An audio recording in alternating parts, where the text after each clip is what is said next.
when you take these lie detector tests, this is exactly what happens, okay? There was a video with Brian Enton where Brian Enton and the guy's actually describing in detail to Brian Enton how the polygraph is used. And the guy is correct. He's a ex FBI agent and he's telling you exactly what they use these polygraphs for. And that's the video I was trying to find for you guys because he's actually telling you everything that makes sense. So that way you're not just hearing it from me. You can hear it from him too. Um, and then not only that, I can also elaborate on what the guy means because, like I said, I've taken a polygraph test before. So I've taken one, so I can kind of break down exactly what he's saying. And that way you guys can get a clear point of view of how they use these lie detector tests, even though they're, admissible in court and everything else ever, right? So I can tell you exactly how they're used and what they do to question you and Other exactly side of what that happens. door when they were trying to cover up the Ring Where's it camera. at? Bedroom was near the front door. The actual test itself Yep, here we go. Here is we go. Here we change go. your investigative team sometimes, investigative styles, and other people have different investigative philosophies. I will investigate different than even my closest FBI friend. They have a different way of doing it. And so some people may come in and just do it differently. Yeah, I guess just a fresh set of eyes kind of thing. Yeah, Yeah. exactly. I had reported a couple weeks ago that they were using polygraphs to clear people in the case. And the sheriff was quick to come out and say, "Oh, that's not true. People just saw polygraphs at our building because they were doing like new hires that day." But that actually wasn't my report. Like that wasn't my source that it was even coming from the sheriff's office. It was actually the FBI doing the polygraphs. And it's interesting. Yeah. I noticed Megan Kelly reported yesterday that that Nancy's family members were specifically cleared because they all passed polygraphs. I didn't have that part of the reporting. I just knew that Now they he's were gonna clearing break it down people in for you general with guys. polygraphs, but she's And then I can reporting even break it that down it's further actually for the you to family show you members. exactly what they do. Um, did you ever do polygraphs? Like was that something that was part of your investigations in the FBI? Yeah. Oh, yeah. And the polygraph itself is usually only the actual test itself is, I would say, less than half of its value. It is the realization of the person who you want to polygraph that we will likely be able to tell if they're lying or not. And so that causes them at that point, if especially if you come up to a family member and you used to broach it like this, you'd say, "Listen, my job is to catch the person who has your mother or may have harmed your mother, and the problem is statistically it's usually a family member, so help me eliminate you so I can get to the real work. He Help me is get through correct. this as He is fast as correct. possible because it's just slowing down finding the real person who did it." Then you get three polygraphs in there, and you talk to them before and after the polygraph, and those interviews before and after are as important or more important than the polygraph itself. All right. So what he means is this is exactly how the poly works, okay? Because like I said, I've taken before. Um,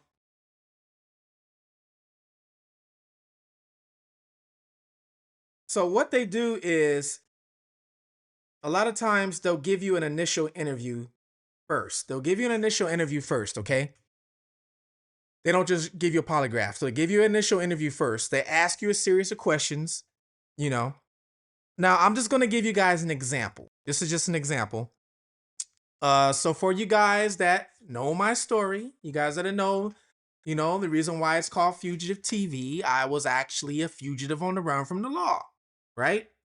Um, which I did it for a long time. I did it for 15 years. Now, one of the places I went to when I was a fugitive What's Canada? I went to Canada. I crossed the border and went into Canada while I was a fugitive. Okay. And I was in Canada for like 4 years. And then I went to like Iceland. I went to all kind of places. Ended up coming back here, right? And then after a while, things started to catch up. So I turned myself in because I was doing really good in life. I was opening up businesses all while I was on the run. So I was like, I have to turn myself in. I have to get this out the way. So I turned myself in. When I turned myself in, I got interrogated for about, oh man, I think 7 or 8 days straight, y'all. 7 or 8 days straight. I got interrogated every single day. 9 hours, 10 hours. I was interrogation. I was interrogation with local authorities, FBI, people came from Virginia, agents came down from Canada, agents from Iceland. I was on speakerphone with them. All kind of authorities were interrogating me. And the reason why they were interrogating me is because they wanted to figure out how I did what I did. How did I make it in all these countries? When I went to Canada, I even went to college. I was in college. I graduated and I got a associate's degree from Toronto University in Canada. So they're like, "How did you do all this?" Okay? I walked into the Canadian embassy in New York City and was in there and was able to get a work visa, all kind of things. So they're like, "How did you do this?" So that's the reason why they interrogated me for so long, because they wanted to see what I did. They were scared that I got all my information from a bigger source, a bigger entity, if you want to say. I was working with an organization, or maybe I was even selling information to other people of how to do it, because they were all saying what you did is a big security threat everywhere you went, because if you were, let's say, a evil guy and a terrorist, you could have caused some major damage. And then I understood where they're coming from. I'm like, yeah, you are right. If that was the type of person I was, but I wasn't like that, at all. I even worked at the airport. I figured out how to pass security at the airport. So they wanted to know everything I did. Like, how did you do this? How did you do that? So they thought I was lying. Of course, they gave me a poly. Now, during a poly,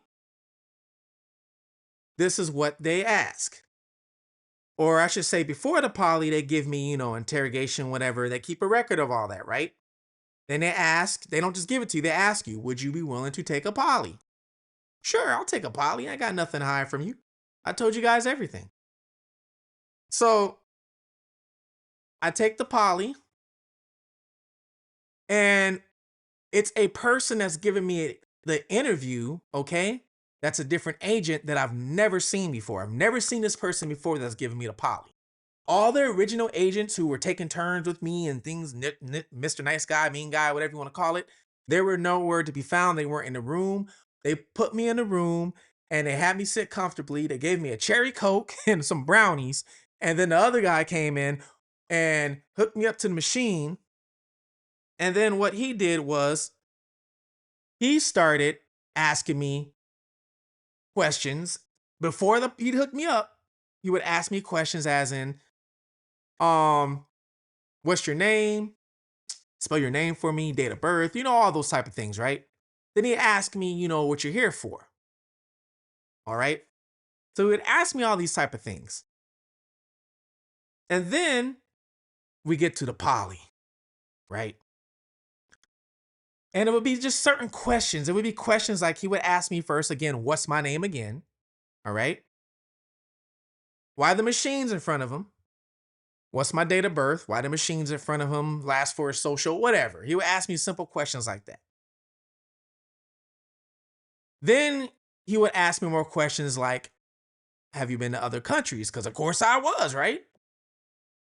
A lot of the questions were not, let's say, like direct. Like he didn't ask me like, when you went to Canada, did you go to Toronto and enroll in school? He didn't, it was kind of like not direct questions. The questions were really not direct, if you get where I'm going. It was like, have you been to another country? Did you attend a college? It was like that, right? Yes or no. Yes, I did. Then slowly it started getting into a little more direct, but not a lot still. And at the same time he's doing this, he would look at the machine. He had a pad. You seen the movies, or have you guys ever been to therapy before? Where they got the pad and they got the pen. Every time you answer your question, you give them the answer. They sit down and write, on the pad with their pen, and you just hear scribble, and you're wondering what they're scribbled down. You know what I'm saying? You've seen in the movies too. You're wondering what they're like. What are they scribbling down about me? He was doing the exact same thing. Exact same thing. He would take that pad and he would scribble down every time he asked me a question. But the scribbling got more intense.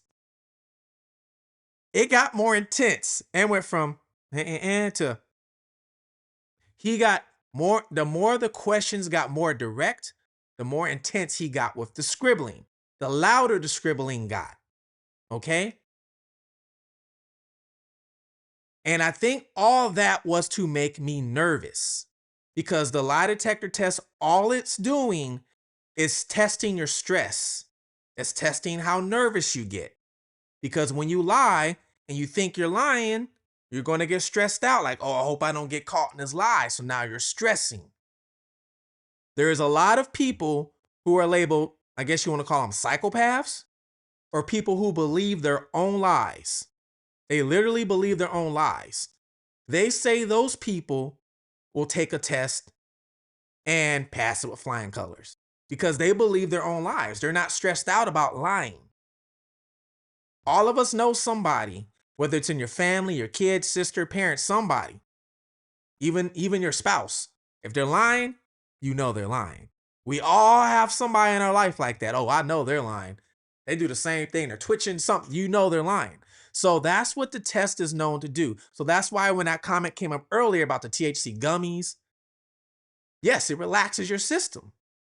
And they also ask you before you take the test, are you under any alcohol? Have you taken any medication? Have you taken any street drugs? They'll ask you that as well. Because if you say you taking any of that stuff before the test, now the test don't even count. They can't give it to you, technically. All right. So that is why when it comes to these tests, they're so controversial because the person giving you the test can also make you nervous or more nervous than what you are. And the reason why they do that, once my test was done, so remember, he's scribbling louder and louder and louder. Once my test is done, the guy takes another sheet of paper, folds it over. Now I can't see what he wrote. He slams that paper down on the desk right in front of me. Looks at now I can't see the screen. Remember, I can't see the screen. He looks at the screen and his paper's right in front of me. And he writes, I'll never forget this, a 6-digit number down. Circles it, puts a line underneath, slams the pen down, and walks out.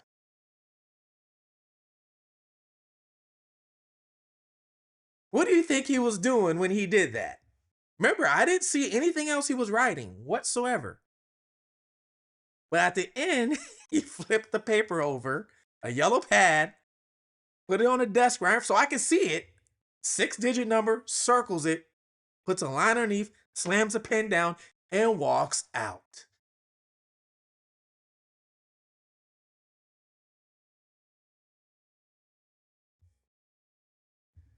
Did that to make me think, well, yeah, what's those numbers he wrote down on the pad? Did he catch me lying? Oh no, he caught something. He caught something. Something happened. Was that my score? That 6-digit number? Is that my score? Because we don't know how polygraph works. None of us really do. We don't know if you get a score. We don't know nothing, right? So he writes that number down and circles it, puts a line, walks right out. No, nothing. to make me nervous, to make me be like, yes, head games, winding you up. You're right. Test your heartbeat. That's what he, yes, because I'm still hooked up to the damn test. He didn't even know looking for me. He walked out. He's testing me to see, and then watch. He comes back in. I'm sitting there maybe 15, 20 minutes. I don't know. There's no clock in the room, so I don't know. But 15, 20 maybe. Walks back in the room. Sits back down in the same chair. And then puts his hand and looks at me. Takes the pen and the pad and starts tapping it. And he's like, now he goes, I'm surprised you didn't ask me if you passed or not. Because most people, when they take a polygraph, most people will ask, did I pass? Most people ask that question, did I pass? He goes, I'm surprised you didn't ask me if you passed or not. I said, I already know I passed. He said, that's what you think? You think you passed? He's not saying if I passed or failed, but he's saying that's what you think? You think you passed? You think you were being truthful this whole time? You notice the kind of the questions he's going at? You think you passed. Do you think you were being truthful the whole time? It's all psychological mind games. So now if I was, average Joe Schmo, I might start questioning myself, especially if I'm lying. Oh, did I? Wait, was I being truthful the whole time? Did they just catch me in a lie? Did they catch me in a lie? Oh crap. Now I gotta think of another lie to cover that. Damn. Should I just tell them the truth? Should I tell them the truth? What should I do? And that's what people start thinking of in that chair. So the lie detector test is pretty much just used to get an advantage of you in the interview process. That's really what it's used for. So if you think they caught you lying, or you think they caught something on you, now you're like, because what they're going to tell you next is, if you got any information that you're hiding from me, now's the time you can say it. Now's the time to say it. Okay? Now's the time to come clean. Exactly what they told me. Now's the time to come clean. And you're sitting there thinking like, oh, they caught me lying. Oh, I gotta come clean now. All right, I was really there on April 2nd. I did this, I did it, but I was coerced by date. Now you're singing the canary and snitching. That's exactly what they do on these tests. So yes, these tests are not really used in court, but they're used as an advantage for the investigation to make you think that maybe they got something on you so you could say something. It's just like you get into trouble with one of your friends, and you guys seen this on TV or the shows on YouTube. You get in trouble with one of your friends, right? And they got you in one interrogation room and they got your friend in the other interrogation room, right? Well, if y'all in two separate rooms, they never interview you together. And they go back and forth interviewing you two. And then one of them decides to come in and says, guess what? Maybe you should tell me everything you guys did because your friend just said everything. Now, he's not telling you directly what the friend said. He didn't tell you exactly what was said. But he said your friend is in there. He's saying everything. He's saying it's on you. He's saying you're the one that started all of it. Started all of what, though? He's noticed he's not being direct. And now you're sitting there thinking, oh, my friend in there snitching on me. Oh, hell no. No, I didn't do it. He's the one that said we did do that. Now, you get it? It's the same tactic, same thing they use on you.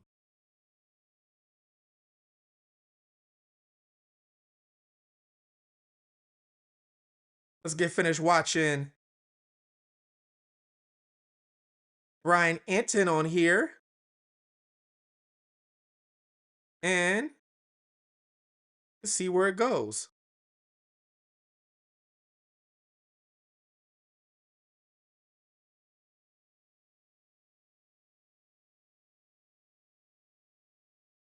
What do you mean by that? Like the interview, why were the interviews after more important? A person who believes that they might not pass a polygraph is going to behave differently than somebody who has nothing to do with a crime. Chances are your Person who friends has had nothing to do with a not crime said might be anything. slightly, Facts. nervous about taking a polygraph, but you set them at ease and you do all this, you do all this. A person who is afraid of being caught is going to show all sorts of psychological and even physical tells. You might see them sweating. You might see them, their See? knees bouncing or something like this. And then in the interview, you're going to go over all the questions you're going to ask. And I don't want to give away techniques or something, but you can go in and say, is there anything about this that makes you nervous? Because I see there's some stress here. You see, he said he didn't want to give away the techniques. I gave you guys the techniques. You see, his question wasn't really direct. You saw that? How can I make you feel better? What question bothers you? So maybe you and I can change the question so that you're not worried about it, and you can delve pretty. Addie says, Ray, do you think Nano's messed up by questioning Annie and Tommaso together? Yes, they're not supposed to be questioned together. I'm not even a cop. I'm not even a law enforcement. And I know that when you have two suspects, first of all, if they're possibly co-defendants, you're not supposed to have them together. That's why a lot of times you even see them in separate cop cars and going to jail. And usually they put them in different pods. They're not supposed to be talking with one another because when you talk with one another, now you can get your story straight with one another. They don't want that.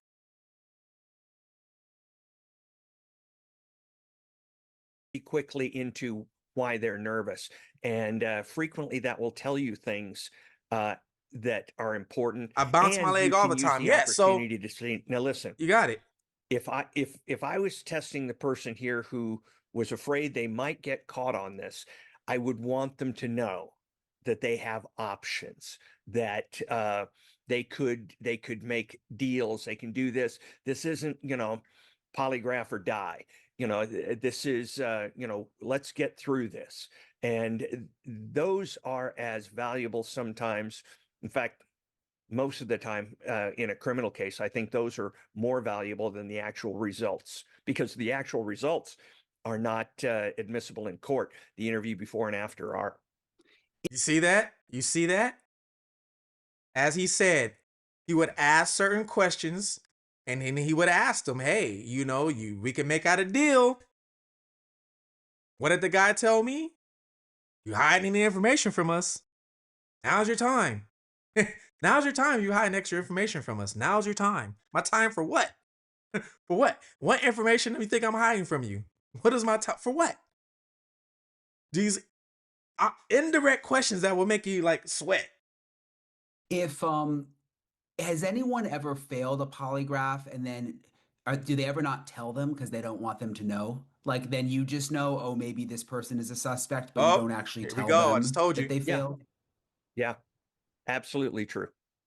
I mean, absolutely true.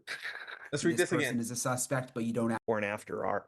See what he says. If has anyone ever failed a polygraph and then do they ever not tell them because they don't want them to know? Like then you just know, oh, maybe this person is a suspect, but you don't actually tell them that they Yeah, failed. yeah, absolutely true. I mean, absolutely true. I'm not.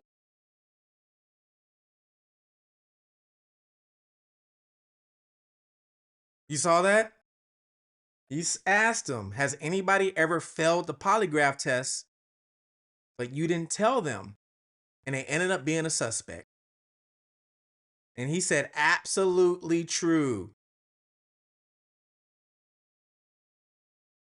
Meaning, why would they tell you? They don't have to tell you. It's not even being submitted to court anyway, so they can lie all they want to. So all these things of Tommaso and Annie and a whole family passed the polygraph of flying colors.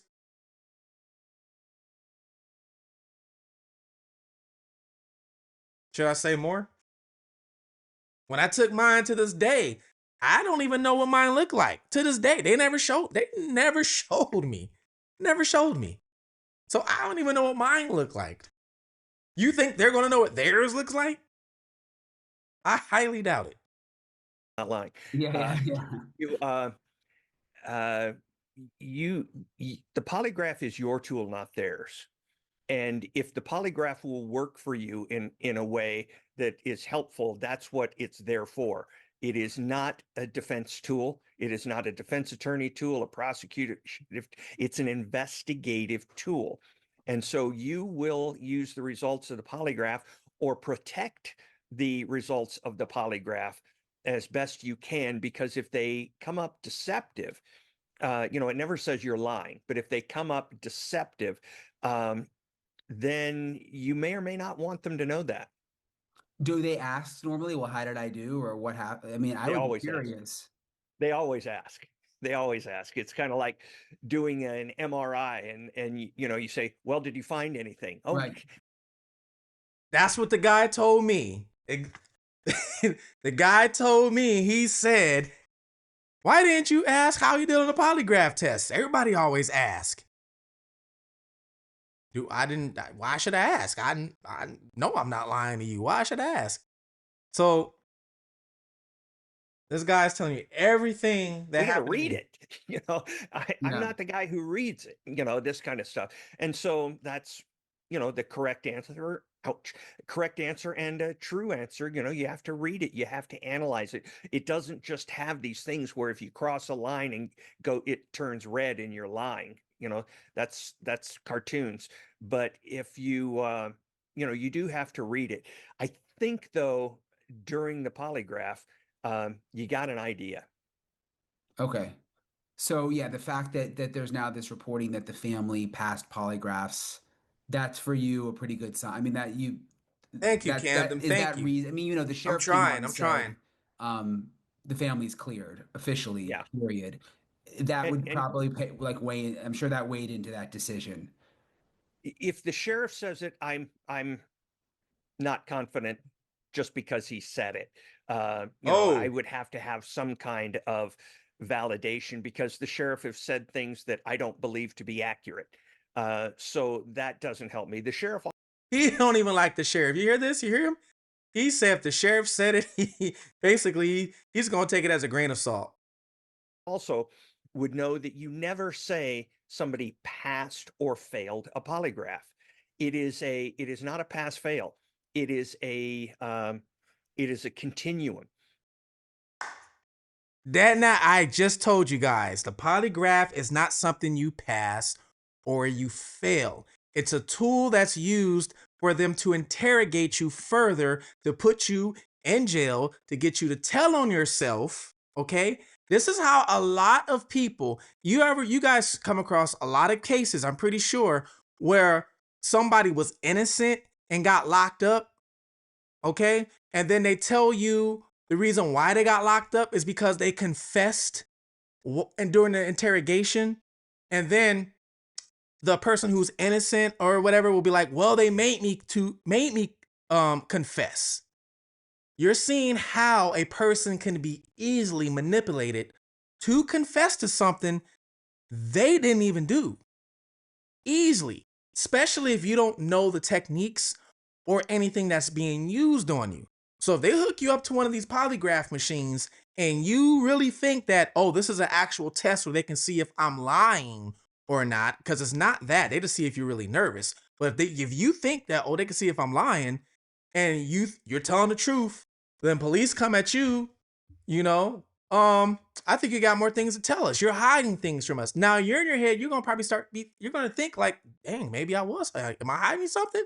Now you're gonna start blabbing out everything, everything. And you might incriminate yourself now because you could have been, let's say, maybe a, a person got unalived at a house that's next door to where you're at.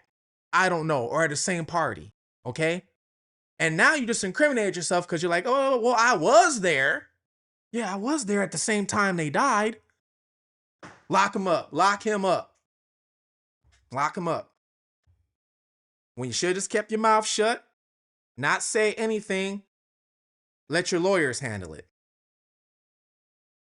Let it play out that way, because now you just confessed, and now you can confess to more things. Now you're a suspect. Now they have reason. Now they have that. Now they have, evidence. Hey, you was there at the scene. You about to get locked up. You're going to jail, buddy. So this guy is basically telling you everything that they tried to pull on me. Between deception. The sheriff also would know that you never say somebody passed or failed a polygraph. It is not a pass fail. It is a continuum between deception and non-deception, essentially, and it can go all over the place during the time. And so what you say is it's either um, testing, and the word may not even be deceptive, but it's in the category. They're either deceptive or inconclusive, something like that. And I if somebody says if somebody tests as inconclusive, um, you can't say that they failed it. You can't say that we think now that they're a suspect. But one thing I wouldn't believe for sure is that they are cleared. Hmm. How does And it I work? don't know what their tests were. How does it work? I mean, they obviously come in when you're the agent. Is it an FBI agent asking the questions? It is, but it's a trained polygrapher, and I was not a trained polygrapher. I was trained to work with the polygraphers, and they set it up. They read it. They have much more knowledge than the Yes, average you have the right to investigation, remain and silent. they So are stay silent. very good interrogators. That is So part you of their wouldn't ask the training. questions as the agent. You just sit there, or I wouldn't be in the room. Oh, so I you wouldn't? leave the. Okay. I would talk to the agent. Who was giving the polygraph, and he and I or she and I would meet and probably discuss these things for an hour, go through the questions and say, this is what I want. What are what are you aiming at here? What are you suspecting? And we would give that person, him or her, an idea of what we were looking for as a result of this investigation, what our main questions were, what our secondary, and let him go from there. It's kind of like, I was an FBI pilot for a while. Not all agents are pilots, and you don't want agents who are not pilots in the cockpit because they know more about that part of it. And the same way with polygraphers. I wasn't a trained polygrapher, so I shouldn't get involved with that. But with the process, or I'm sorry, with the actual administration of it. But the agents are involved heavily with the process. so you heard that. He will not be in the room. I just told you guys that. The people who were detectives, wherever you want to call them, interrogating me, nowhere to be found when it came to the polygraph. This new guy walked in. Then the new guy walked out, was gone for 15, 20 minutes. He probably went back to talk with the other people and was like, hey, this is what happened when he answered this. Hey, hey, hey. And then they probably said, well, try and get him to see if he says something about this. And then he came back, and that's when he came back and he unhooked me. And then he's telling me things like, hey, well, you sure you're giving us all the info? Now's your chance to give us all the info. Like, what? What? So everything this guy said is pretty much what I broke down to you guys. And do they just call you after and say, okay, we just wrapped up, and they, were honest or weren't honest? Uh, they will come out sometimes mid post interview to get a cup of coffee or something and say, let's talk, because I think, this person's, you know, not all where you would like them to be. They would leave mid interview and come out and talk. This is one of the first times I actually saw an ex FBI agent break this down the way it actually happens. This is one of the first times I've seen this. A lot of times, FBI agents won't tell you everything of how the polygraph works. So he's one of the first ones I've seen that's actually given you insight, and I can tell you he is correct. That everything he's saying is exactly what happened to me. Every single step of it. And then after the poly was done, once he got done, then the originals took me into another room, and then they started interrogating me again. Uh, Interesting. and so it's a very it is so subjective. It is not an objective test. And again, it is only an investigative tool, but it can be an investigative tool that is useful in eliciting truth from somebody even after the test. With any of the cases you worked, did anyone take the test and not and seem truthful, but later end up being a suspect, being someone responsible? Yes. Yeah. Really? I had somebody who, because I believe they were a psychopath, they didn't have um, the same physical responses to stress, lying, or even harm to other people. It just didn't stress them out that much. It didn't, um, it didn't like a guitar string. It didn't vibrate with them, and so I've had that, and then that person later confessed in the post interview, and so these things. You know why they confessed in the post interview? You see that? He said they confessed in the post interview, but he didn't tell you how they got him to confess. He confessed in a post interview because they most likely came in there and told him you're lying. They most likely told him, we know you're hiding something. You're not being truthful with us. So he's probably thinking, oh, they caught me. I got caught. Let me tell him the truth. I got caught. Let me try and make a deal now. If he would have known the truth, if he would have known the truth that on the poly, it showed him calm and relaxed. If he would have known the truth, he probably would have never told on himself post interview. So I guarantee you, they went in there and made him tell on himself because they used the poly, even though he probably, as you want to say, passed, they probably made him feel like he didn't. These things happen. What kind of case was it? It was um, it was a domestic terrorism case where somebody had provided material support to kill someone. Wow, that's interesting. Yeah, it's